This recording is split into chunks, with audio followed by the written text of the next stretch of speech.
So my name is Maddie Elruna and I'm doing a series of absolute beginners tarot videos. So if you're curious about tarot, or if you just want to go back and revisit the basics, maybe these videos could help you. So the first thing is to get yourself a tarot deck. Please don't believe all the superstition about it has to be gifted to you. This is just a deck of cards, so feel free to dig one out at the bottom of the cupboard. So many people have one already, or to have a look online or go to your nearest metaphysical bookshop and choose one that works for you. My advice is to choose a deck that is similar to the Rider-Waite deck. Basically, every single card will have a picture. There's going to be some decks out there where some of the cards are more like playing cards and they have symbols. That is harder for the beginner to read. And my advice, if you're starting out, unless you are really drawn to it, is to avoid the Thoth deck, Aleister Crowley's deck. There's nothing wrong with it. It's a really beautiful deck, but because it is from a different style to the Rider-Waite deck and it's less popular, there are less resources to help you read with it. So that's all. It's a great deck, but for my first real piece of advice is to find a deck that is what they call a Rider-Waite clone. So it is inspired by this deck here, which it's a beautiful deck, and actually it's my main reading deck, so I still use this deck. I love it. But have a look. There are so many decks. I'm not going to list them all. It's really up to you. There is a steampunk deck, which is really beautiful. Personally, I don't like computer generated decks, but if you do, then I think this is the Gilded Tarot. There are so many different styles out there. Have a look. A real favourite of mine is the Druidcraft deck.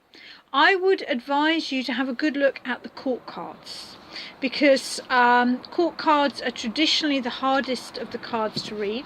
So if you've got a deck with the court cards that really speak to you, it will make a big difference.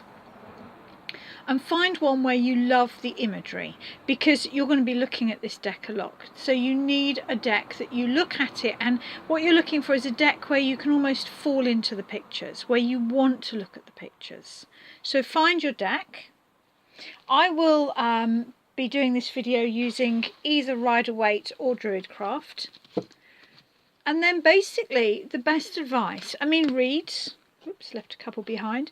Read books, read vlogs, get out there, learn as much as you can, but you also have to actually start reading for yourself. And the best way to do that is to read for yourself most days. Not everyone can manage it every day.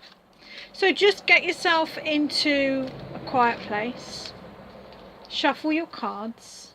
There is no right or wrong way to shuffle. Shuffle however works best for you.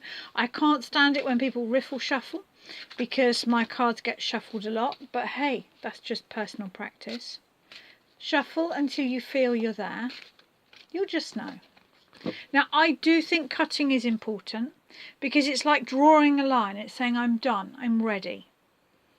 I like to cut into 3, but that's just me. But I do think the process of cutting is important. And then most days, in the morning if you're a morning person, the night before, if that better suits you, do yourself a 3-card reading. Now the one I like to use is nice and simple. 1 card in the middle. So this is for me for tomorrow. Main focus. Now for me the Page of Swords is often it's about the internet, because we have the element of air here, but it's also about communication, and it's about not getting pulled into arguments. Have a notice how the sword doesn't go beyond the edge of the card. So it's about saying things and then not knowing where they'll take you. So it's a slight, to be more grounded, maybe to get online and to do some building there, but it's, yeah. Now the next card, I pull this to the left, and this is a slight warning. Now I don't read reversals. Again, that's a personal choice. I prefer to look at the image and to really see the picture. So for me, to look at a card upside down is just faintly annoying, if I'm honest. steer clear of anyone that starts to talk about absolutes in tarot. It's an art, it's not a science, there are no absolutes. But because I don't read in reversals, the next card is a slight warning. Card to the left, slight warning. And I've got the Ace of Swords. So we're starting to see a pattern here. And the real key to tarot, when you get established in reading tarot, is to find the connection between the cards. So now we have 2 swords and we have 2 slight warnings about swords. In this deck, the suit of swords represents your mind. So it's saying perhaps I need to not overthink, not overanalyze, be a little bit more intuitive. And the next card is a card of advice. So embrace this.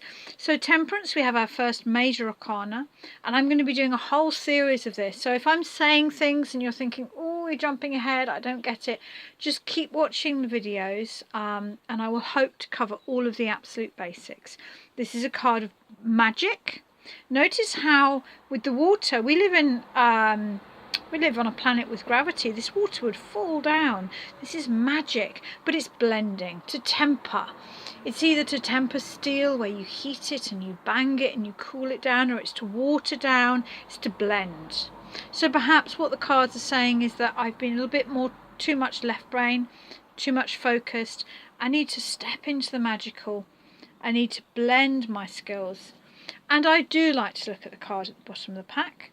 To me, it's the doorstep card. It's kind of like it helps me to join the other dots. I don't do one card readings because to me the skill of tarot is in finding the story between the cards. And so now we can really see that the message between these cards is completely caught in the one card. The swords are up and crossed. So she's switching her mind off and she's being very intuitive. We have the water and we have the moon.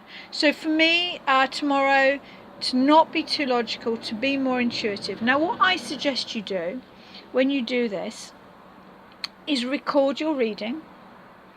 Even if you can only just think of 1 or 2 things, write it down when you do your reading. And then that evening or the next morning, look back, look at your reading, reflect on how your day was and learn. Because it's, all those meanings that you get in books are great, but actually the real skill is applying it to your everyday life. If you head to my website, just Google Maddie Elruna, E-L-R-U-N-A. I have a free crib sheet that you can download off my website to help you. Because for me, the very first step in reading tarot is to read for yourself most days. Not so much predictive, but allowing you to reflect on how the cards resonated with your day.